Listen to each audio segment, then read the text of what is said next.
Okay, so we have a leaking lead sleeve slate around this saw vent pipe, so I'm just going to fit a new one.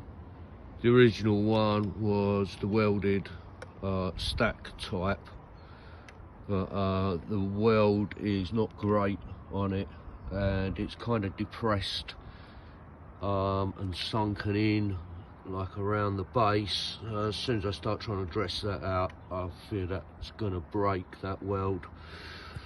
So I've just bought a new one, the rubber gasket type. I find them to be fairly reliable, so long as, like anything, that they're fitted properly.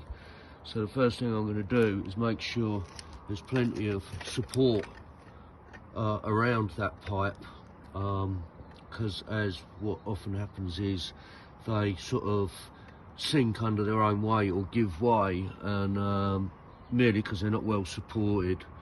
So that's the first thing we'll do. Okay, so I've fitted some OSB timber, some 18mm OSB timber that will give support for the lead slate. I've made sure it's not going to impact tiles, so I've brought it up as high as I can to the course below. That is like level with the top edge of that tile at the bottom there, and it's no higher than the batten above, so those tiles should sit. If we look at the one next to it, that kind of runs in line with those, and that should all sit quite nicely. Let's put the lead sleeve on. Incidentally, the lead sleeve has been cut out to fit over a 4-inch or 100mm pipe.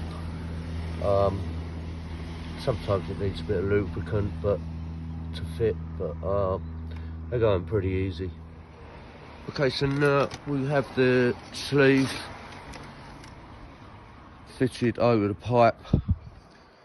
We're careful not to push that rubber gasket down too low, so that it gets a depression around the back here. We want that to sort of stay high and give us some protection here, some upstand.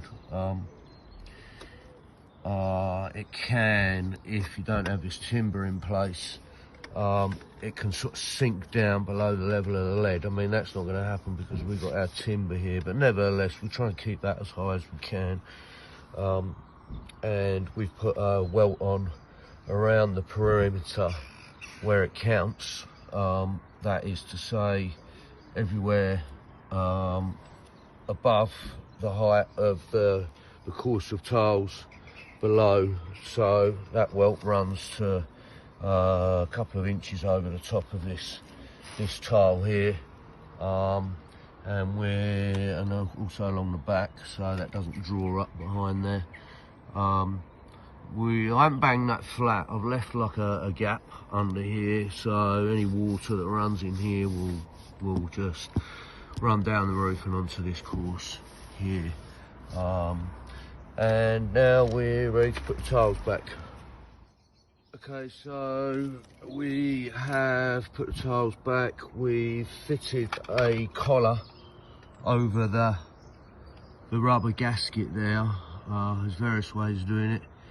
You can put some sealant on it, good grab adhesive sealant, but I wouldn't altogether trust that. If you do use a sealant, I would propose trying to get a Jubilee clip on there as well, so that so it doesn't move.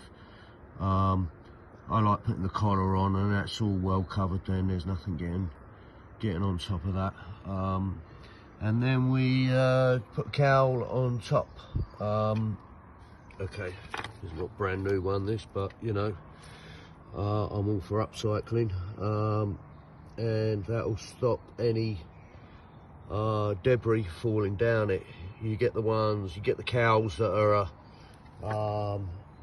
like a grated, like have a grate, you know, kind of form which, alright, might stop birds falling down there, but it doesn't stop leaves and such like falling down there. So that's so you change a lead sleeve and stop it from leaking again.